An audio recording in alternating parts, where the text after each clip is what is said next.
جو ہمارا سلسلہ چل رہا ہے اس میں نیکیوں کے اجر کا بیان کیا جا رہا ہے کہ نیکیوں کے بدلے میں ایک عمل کرنے والے کو کیا کچھ حاصل ہوگا، جس میں دنیا سے لے کر موت، قبر، میدان محشر، پل صراط اور جنت میں داخلہ اور اللہ تبارک و تعالیٰ کی رضا اور اس کا دیدار، یہ سارا جو کچھ بھی ہے وہ اعمال صالحہ کا نتیجہ ہے اللہ تعالیٰ کے فضل اور عنایت سے۔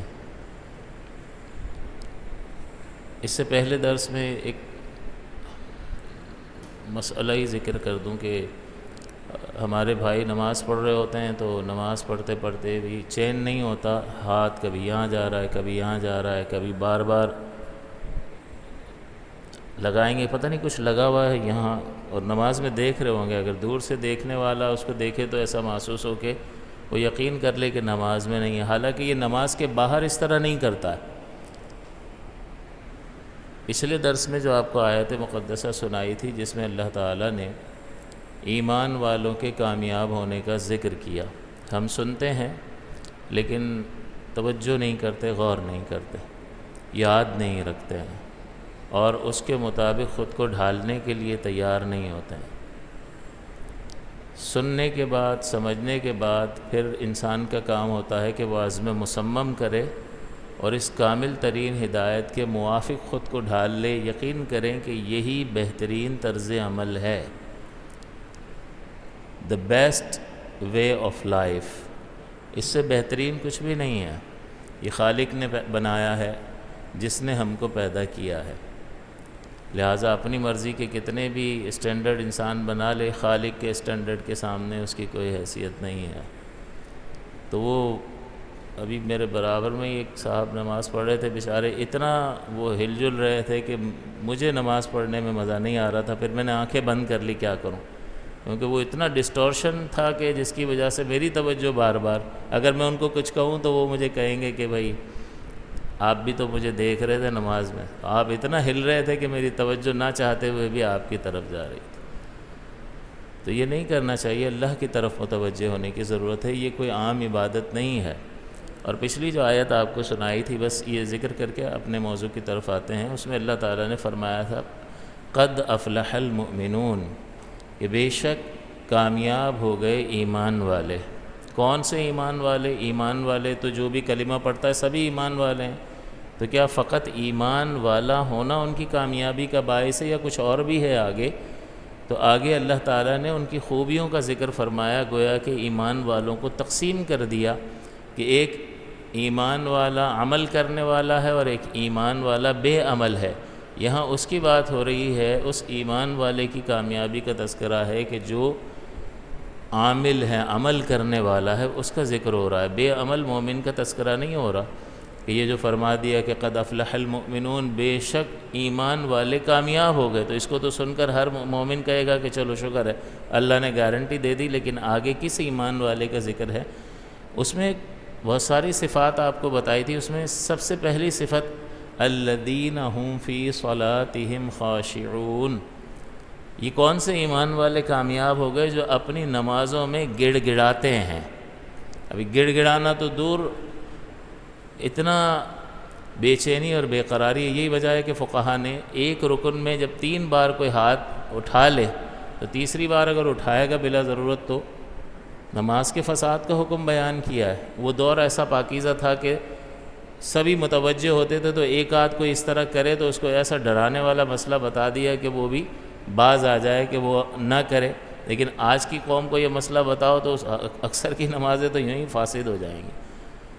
تو اس کو فقہا نے لکھا کہ 3 بار ایک رکن میں اگر ہاتھ اٹھائے گا تو نماز فاسد ہو جائے گی۔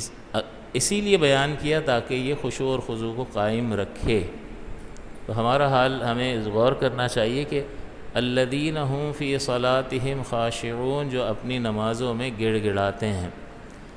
حضور صلی اللہ علیہ وسلم نے ایک شخص کو ملاحظہ فرمایا کہ بار بار نماز کی حالت میں اس طرح اپنی داڑھی سے کھیل رہا تھا، تو حضور نے ملاحظہ فرما کر ارشاد فرمایا کہ اگر اس کا دل خشوع پذیر ہوتا تو اس کے اعضاء بھی خشوع پذیر ہوتے۔ دل ادھر لگا ہوا نہیں ہے، تو پھر آدھا سے بھی الٹی سیدھی حرکتوں میں ہی لگا ہوا ہے کہ کہاں کھڑا ہے یہ اس کو پتہ نہیں ہے، ورنہ کسی باس کے سامنے آئے گا، جاب انٹرویو دینے کے لیے جائے گا یا کسی سے کچھ ملنے کی امید ہوگی تو پوری توجہ اس کی طرف رکھے گا کہ یار ذرا ادھر ادھر کروں گا تو سیٹ ناراض نہ ہو جائے کہیں، اور ناراض ہو جائے گا تو پھر اس کی طرف سے ملنے والا انعام تو نہیں ملتا، جاب تو نہیں ملتی، اور اگر وہ بات کر رہا ہو اور ہم ادھر ادھر دیکھنا شروع کر دیں پھر تو موت ہے، پھر تو کہے گا نکلو یہاں سے۔ تو دنیا کے تو یہ آداب ہیں، تو اللہ تعالیٰ کی بارگاہ کا ادب کیسا ہونا چاہیے، اسی لیے فرمایا وقوموا للہ قانتین، اللہ تعالیٰ کی بارگاہ میں خوب ادب کے ساتھ کھڑے ہو جاؤ۔ تو نماز ادا کرنا بہت اچھا ہے، لیکن نماز میں خالق کائنات کی طرف توجہ کرنا ضروری ہے۔ آزمائش ہے ہماری کہ 5 بار آپ کو اور مجھے اللہ تعالیٰ نے بلا لیا، اپنے اپنے کاموں میں لگے ہوئے تھے، صبح نیند میں لگے ہوئے تھے، ظہر کے وقت دھندے کا ٹائم، عصر کے وقت دھندے کا ٹائم، آ جاؤ، بلا تو لیا، آ بھی گیا، لیکن اب اس سے مطالبہ یہ ہے کہ جس طرح سے تھوڑی دیر پہلے اپنی دکانداری میں دل لگا کے توجہ سے کر رہا تھا نا، اب یہاں آ اور میری طرف توجہ کر کے دکھا، تبھی تو آزمائش ہے نا۔ یہ 5 وقت بلا لیا ہے اس نے کہ اپنی دنیا کے معاملات کو چھوڑو اور اللہ کی طرف توجہ کرو۔ اب وہ پتہ چلا کہ وہ دکان کا ہی حساب کتاب چل رہا ہے، تو دکان کے حساب کتاب میں اللہ کو یاد کرتا ہے، وہاں 2+2 4 ایک ہی چکر ہوتا ہے۔ تو یہ بندے کی آزمائش ہے۔ اللہ تعالیٰ پھر کہیں ناراض ہوا تو سوال بھی فرمائے گا کہ میرے بندے کہاں تو میری بنائی ہوئی چیزوں کے پیچھے ہی لگ گیا، بس تجھے بنایا تھا اس لیے کہ تو میری طرف متوجہ ہو، تاکہ تیرے درجے اور مرتبے بلند ہو، مجھے تیری عبادت کی ضرورت نہیں ہے۔ تو باکمال کیسے بنے گا؟ اشرف ہے، لیکن تو واقعتاً اشرف کب بنے گا؟ اشرف المخلوق تو ہے، لیکن واقعتاً کب بنے گا؟ جب تو اپنی نفسانی خواہشات کو دبا کر میرے احکام پر عمل کرے گا۔ یہی وجہ ہے کہ رمضان المبارک کا جو مہینہ آتا ہے وہ ایک ٹریننگ پروسیس ہے، ہمیں ایک ڈیو پروسیس سے گزارنے کے لیے ہے، مشقت سے، تاکہ ہم تقوی اور پرہیزگاری کی صفت سے متصف ہو سکے۔ تو بہرحال اس کی طرف توجہ کرنے کی ضرورت ہے کہ نماز پڑھیں تو انتہائی توجہ کے ساتھ نماز پڑھنی چاہیے۔ ہم جو ذکر کر رہے ہیں نیکیوں کے بدلے کو، اس میں آپ کو بتایا کہ دنیا میں بھی بھلائی، موت کے وقت کتنی راحتیں ذکر کی، کیسا پروٹوکول، وہ سب آپ کو 2 بار سنا دیا۔ قبر کے معاملات آپ کو سنائے کہ اس شخص کے لیے کتنی راحت ہے کہ ہر طرف سے عذاب بھی آ رہا ہے، لیکن کبھی قرآن کی تلاوت آ کے اس عذاب کو روک لیتی ہے، کبھی ہاتھوں سے دیا گیا صدقہ روک لیتا ہے، کبھی مسجد کی طرف چل کر جانا اس عذاب کی راہ میں رکاوٹ بنتا ہے اور ایک پروٹیکشن حاصل ہے۔ اس کا عمل اچھی شکل و صورت میں، اچھے لباس میں، اچھی خوشبو کے ساتھ اس کی قبر میں موجود ہے، تو یہ وحشتیں ساری دور ہو گئیں، قبر منور کر دی گئی، قبر 70 ہاتھ تک جو ہے وہ ہر طرف سے کشادہ کر دی گئی۔ کس چیز کا نتیجہ ہے؟ اللہ کی بات ماننے کا نتیجہ ہے، اللہ کے رسول کی بات ماننے کا نتیجہ۔ تو اسی کے تسلسل میں مغفرت جو ہے وہ بھی نیک اعمال کے نتیجے میں ہوتی ہے، کہ جب انسان نیک اعمال کی طرف متوجہ ہوتا ہے اور تسلسل کے ساتھ نیک اعمال کرتا رہتا ہے، فرائض کی پابندی ہے، واجبات کی پابندی ہے، حرام سے بچنا ہے، مکروہ تحریمی وغیرہ سے بچنا ہے، تو ان کی جب یہ پابندی کرنا شروع کر دیتا ہے تو اللہ تبارک و تعالیٰ اس کے سابقہ گناہوں کو معاف فرما دیتا ہے۔ تو یہ بخشش اور مغفرت کا سبب اور ذریعہ بھی ہیں۔ تو سابقہ کیا ہوا معاف ہو جائے چھوٹی بات ہے، کبھی ہم نے کسی کا قصور کیا ہو اور بڑی شرمندگی اور بڑی ندامت ہو اور ہم چاہتے ہوں کہ یار مجھے بس ایک موقع دے دو نئی زندگی شروع کرنے کا، لیکن بعض اوقات نہیں ملتا ہے، سامنے والا کہتا ہے تم نے زیادتیاں اتنی کی ہیں کہ تمہارا تو حساب اللہ کرے گا، میں معاف نہیں کروں گا بھائی۔ نئی زندگی شروع کرنے کا اس کو موقع نہیں ملتا، لیکن اللہ تعالیٰ کی بارگاہ اقدس وہ ہے کہ زمین و آسمان کے خلا کو اس نے گناہوں سے بھر دیا ہو اور پھر بھی اللہ کی بارگاہ میں رجوع کرے، اللہ سب سے درگزر فرماتا ہے، معاف فرما دیتا۔ نئی زندگی شروع کرنا، اس کے بارے میں غور کیجئے گا تنہائی میں کہ نئی زندگی شروع کرنے کا مجھے کوئی موقع مل سکتا ہے؟ ہزارہا ایسے مراحل آئے زندگی میں، گھر سے تربیت نہیں ملی، باہر نکلا تو باہر ہی 2 اور 2 4 کی جنگ چل رہی تھی، تو میں بھی اس میں شامل ہو گیا اور اللہ تعالیٰ کے احکام کی طرف میں نے توجہ ہی نہیں کی۔ ہمارا سائیکل کیا ہے؟ میں پیدا ہوا، ذرا سا شعور آیا، اسکول گیا، کالج گیا، یونیورسٹی گیا، اچھی جاب مل گئی، کاروبار کیا، اللہ نے ترقی دے دی، شادی ہو گئی، بچے ہو گئے، بچے کالج جانا شروع ہو گئے، اسکول جانا، کالج، یہ سرکل، یہ ایک ہی سرکل، سیم سرکل چل رہا ہے۔ اس بھیڑ میں وہ یہ بھول ہی گیا کہ تو آیا کس لیے ہے، سوچنے کی نوبت ہی نہیں آئی اور اس دنیا سے رخصت ہو گیا، اور اس تیاری کی طرف متوجہ ہی نہیں ہو سکا جس کے لیے خالق کائنات نے اس اشرف المخلوق کو پیدا فرمایا تھا۔ کتنی جلدی یہ سائیکل کمپلیٹ ہوتا ہوا دکھائی دیتا۔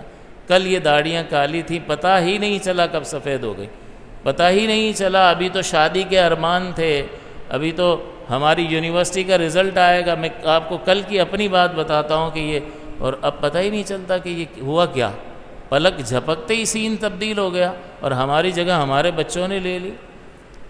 تو توجہ ہی نہیں ہوتی ہے، اور یہی ایک سائیکل چل رہا ہے، اور کوئی توجہ ہی نہیں کرتا، کہ سوال ہی نہیں پوچھتا کہ کیوں پیدا کیا گیا۔ حالانکہ انسان کسی بھی چیز کو دیکھتا ہے، اس کی بناوٹ اس کی سمجھ میں نہ آ رہی ہو، یا ایسی ایجاد کو کسی دکان پر دیکھ لے کہ جو اس نے آج تک نہ دیکھی ہو، آج پہلی بار دیکھی ہو، تو دیکھ کر پوچھتا ہے کیا ہے یہ، تو وہ اس کا نام بتا دیتا ہے، بھئی یہ فلاں ڈیوائس ہے، اس کا یہ نام ہے۔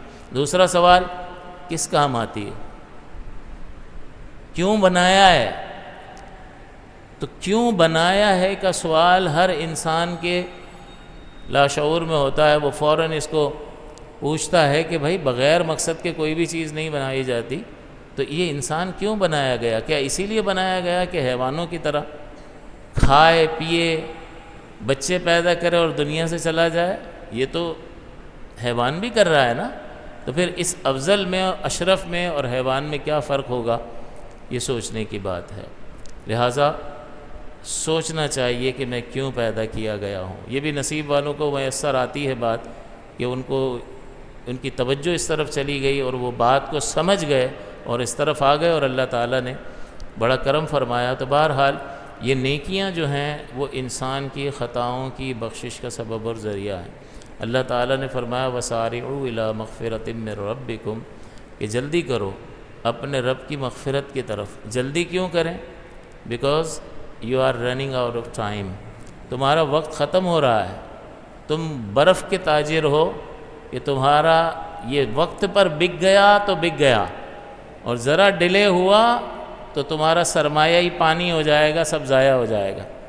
دوسری چیز بیچ رہا ہو تو چلو ایک دن کام نہ چلا، مال تو پڑا ہے، انوینٹری تو ہے، اگلے دن دکان کھولے گا، بیچ لے گا، لیکن انسان کی حیثیت برف کے تاجر کی سی ہے۔ اور یہ زندگی، یہ وقت اصل زندگی ہے۔ یہ وقت جو ہمیں دیا گیا ہے یہ ہے زندگی، اور انسان غور کر لے کہ وہ اس زندگی کو کہاں لگا رہا ہے۔ اللہ تعالیٰ تو فرماتا ہے جلدی کرو، کیونکہ تمہارے پاس ٹائم نہیں ہے۔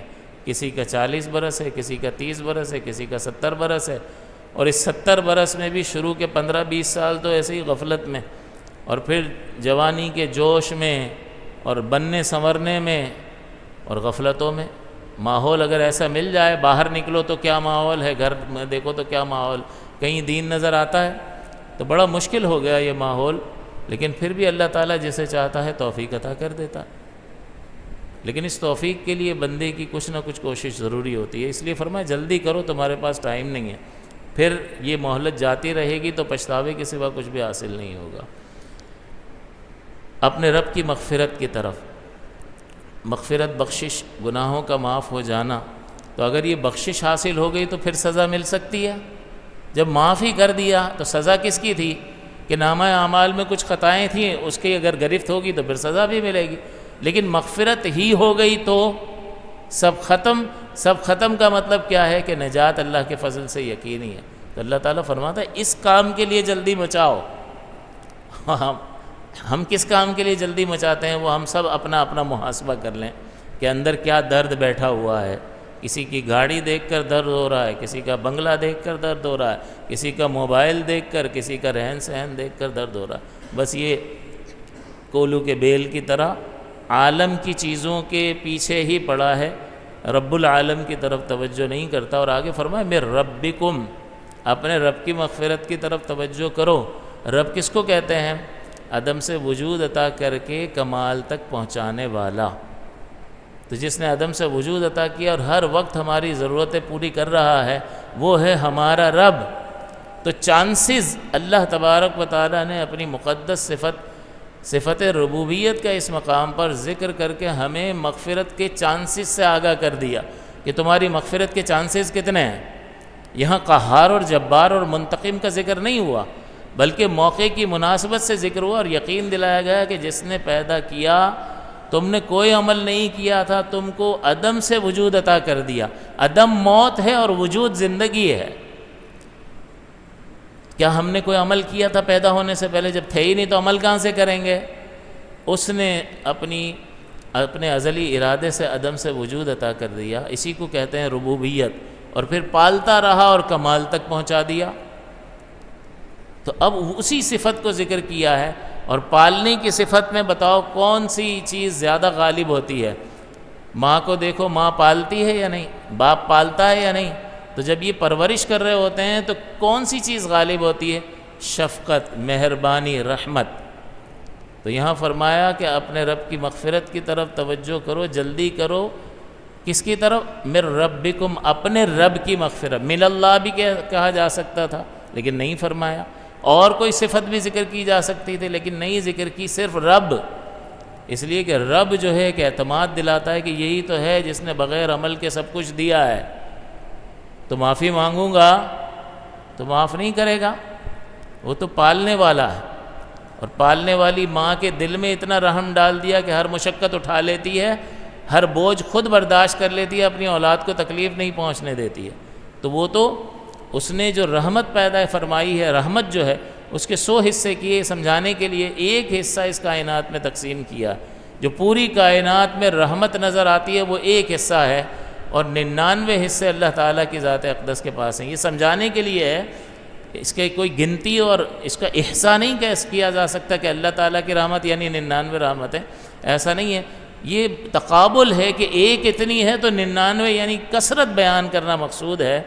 تو وہ اتنا زبردست مہربان رب جو ہے وہ بتاؤ معاف کرے گا یا نہیں کرے گا؟ توجہ کرنے کی ضرورت ہے۔ اس لیے فرمایا کہ نیکیاں جو ہے تمہارے لیے تمہارے رب کی طرف سے مغفرت اور بخشش کا سبب اور ذریعہ ہیں۔ تو یہ چانسز کہ اللہ تعالیٰ اتنا عظیم، وہ جلیل القدر، اس کے احکامات کی کتنی ناقدری کی انسان نے کوئی پرواہ نہیں کی۔ قرآن میں اللہ فرماتا بھی ہے وما قدر اللہ حق قدری، کہ ان لوگوں نے اللہ کی قدر نہیں کی جیسا کہ اللہ کی قدر کرنے کا حق تھا۔ ساری نعمتیں اسی کی استعمال کرتے ہیں لیکن اس کی طرف توجہ نہیں ہے۔ تو اتنی ناقدری کرنے کے بعد ہمارا کوئی تھوڑا بہت قصور کر لیتا ہے تو ہم کہتے ہیں میں ساری زندگی اس کی شکل نہیں دیکھوں گا، میں اتنا عظیم نہیں ہوں کہ اس کو معاف کر سکوں، میں نہیں کروں گا۔ پھر اللہ کے بارے میں کیا خیال ہے کہ وہ زبردست قدرت رکھنے کے باوجود صبور ہے، اپنے بندوں کو عذاب دینے سے خود کو روکنے والا۔ صبر کا مطلب روکنے کا معنی یعنی اپنے بندوں کو عذاب دینے سے روکنے والا۔ تو لہٰذا جلدی مچاؤ، اور تمہاری یہ کوشش جلدی کرنے کی کوشش رائے گا نہیں جائے گی، کیونکہ تم رب کی طرف متوجہ ہو رہے ہو، اور رب انتہائی مہربان۔ اور فرمایا کہ بجنت عرضها السماوات والارض، اور اس جنت کی طرف تیزی مچاؤ نا جس کا عرض جو ہے، جس کی چوڑائی زمین و آسمان کے برابر ہے۔ تو یہ وسعت کیوں ذکر کی گئی؟ اس لیے ذکر کی گئی کہ تاکہ بندہ سمجھ جائے کہ خزانے معمور ہیں، بڑے زبردست خزانے ہیں، کہ جس کی چوڑائی جو ہے وہ زمین آسمان کے برابر ہے۔ اور یہ بھی ہمارے لیے بیان کر دیا کہ تم نے سب سے بڑی چیز آج تک کیا دیکھی ہے؟ زمین و آسمان دیکھا ہے، یہی دیکھا ہے۔ تو اسی سے سمجھانے کے لیے، اس کی وسعت اور بڑے ہونے کو سمجھانے کے لیے ہمیں زمین و آسمان کی مثال ارشاد فرمائی۔ اور اتنا یہ عرض ہے، اور آپ جانتے ہیں کہ لمبائی اور چوڑائی، لمبائی بڑی ہوتی ہے، چوڑائی اس کے مقابلے میں کم ہوتی ہے۔ تو جس کی چوڑائی کا حساب نہیں ہو سکتا، اس دنیا کا حساب انسان کر سکا ہے کہ کتنی گیلیکسیز ہیں اور کتنی وسعت ہے، چلتا چلا جا رہا ہے، لیکن یہ اس کا احصاء گھیر نہیں سکا اس کو۔ اور وہ عظیم رب جو ہے اتنی بڑی کائنات کو اس نے ایک غبارے میں بند کر دیا جس کو ہم آسمان کہتے ہیں، وہ سب کچھ اسی کے اندر ہے، اور اس کے اوپر جو 6 آسمان ہیں وہ علیحدہ کائنات ہے۔ تو اتنی وسعت ہے اس میں کہ انسان اس کا احصاء، اس کا اندازہ لگا ہی نہیں سکتا۔ تو اس کے عرض کا تم اندازہ نہیں لگا سکتے، چوڑائی کا تو لمبائی کا کیا خاک لگا سکو گے؟ تمہیں بڑا گھر چاہیے ہوتا ہے نا، 2000 گز کا گھر بڑا اٹریکٹ کرتا ہے انسان کو، اچھی بڑی گاڑیاں، سہولتیں۔ تو اللہ تعالیٰ فرماتا ہے اچھا تم جلدی مچاتے ہو نا عالم کی طرف، یہ دیکھو میں تمہیں بتاتا ہوں تم کس چیز کی طرف جلدی کرو، اللہ کی مغفرت کی طرف، اپنے رب کی مغفرت کی طرف، اور اس جنت کے لیے جلدی مچاؤ کہ جس کا عرض آسمان اور زمین کی چوڑائی کے برابر ہے۔ اعدت للمتقین، لیکن یہ تیار کی گئی ہے متقین کے لیے۔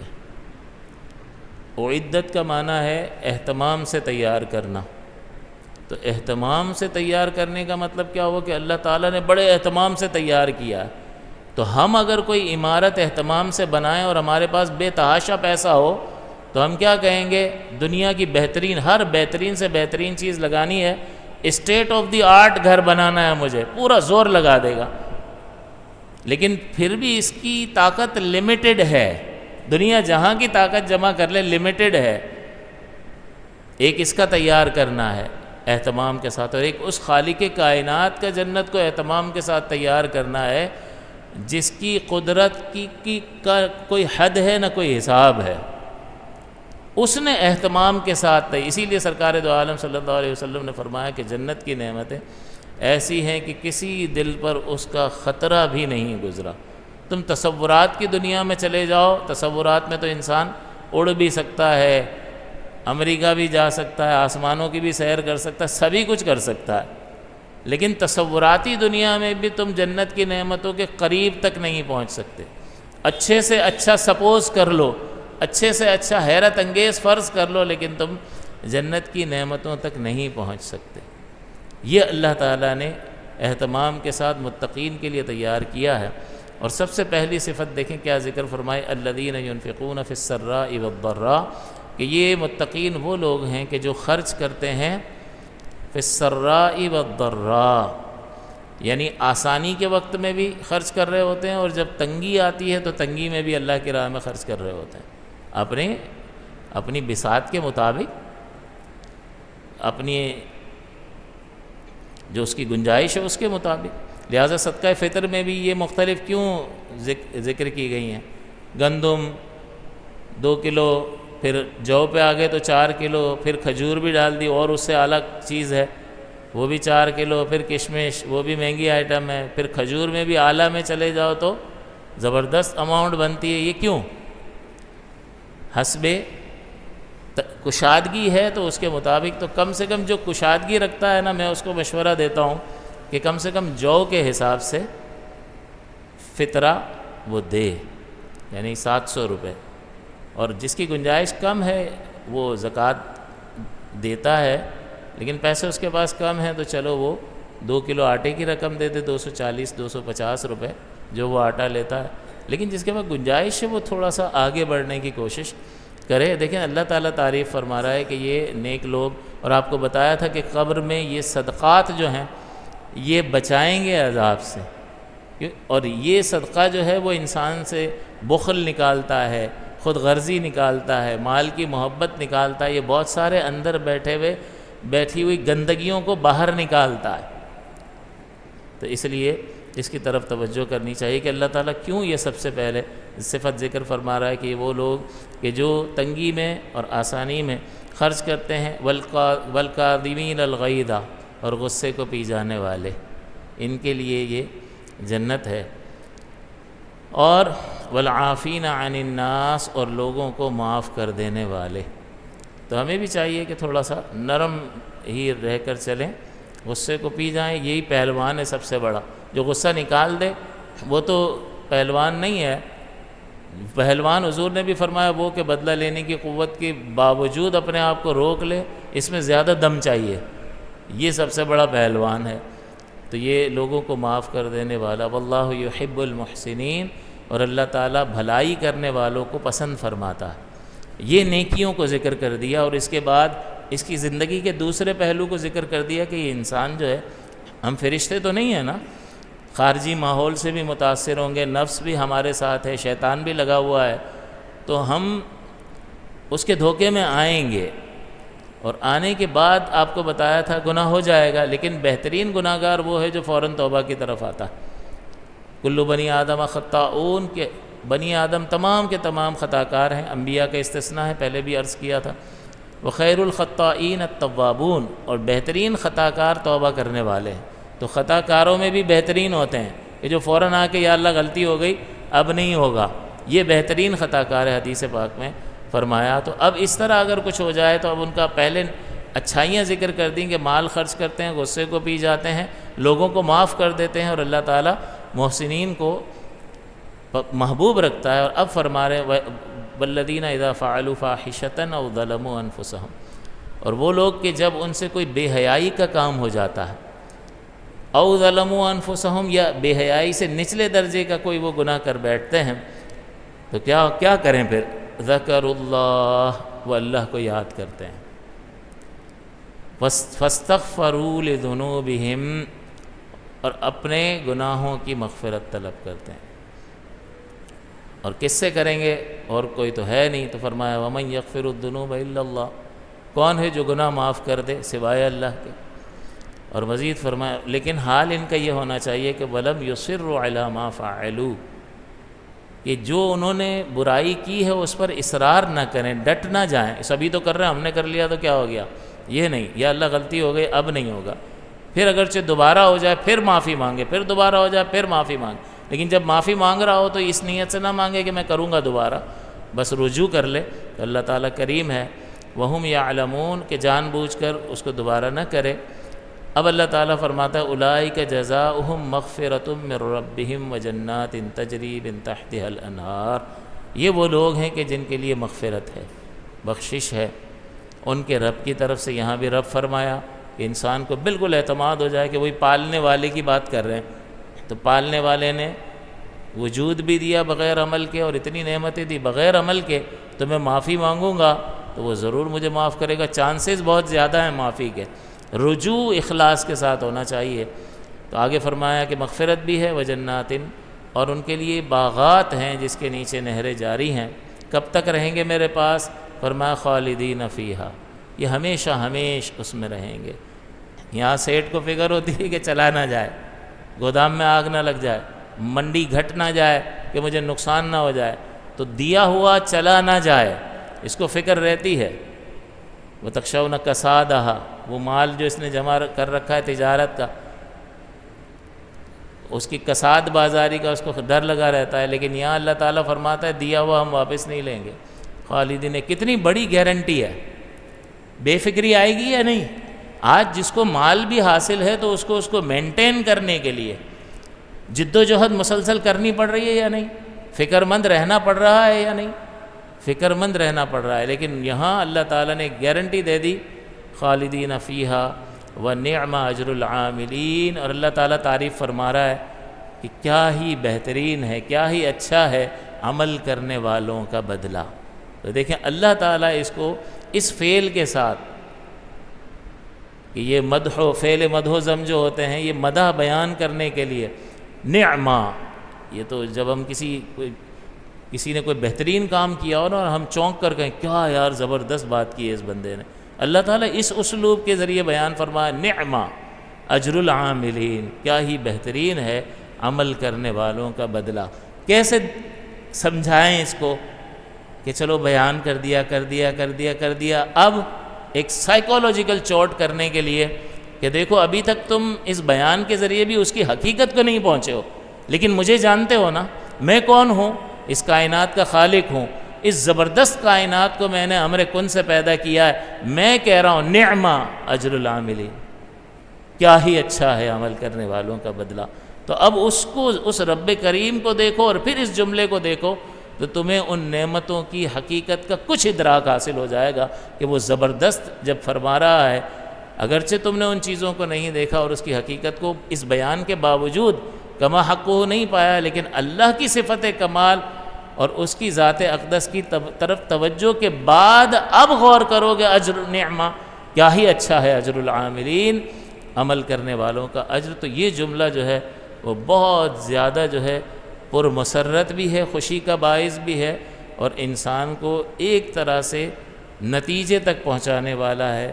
اللہ تعالیٰ سے دعا ہے کہ اللہ تعالیٰ ہمیں قرآن کا صحیح فہم عطا فرمائے. اللہ تعالیٰ آپ کو اور آپ کے صدقے مجھے عمل کی توفیق عطا فرمائے. آمین.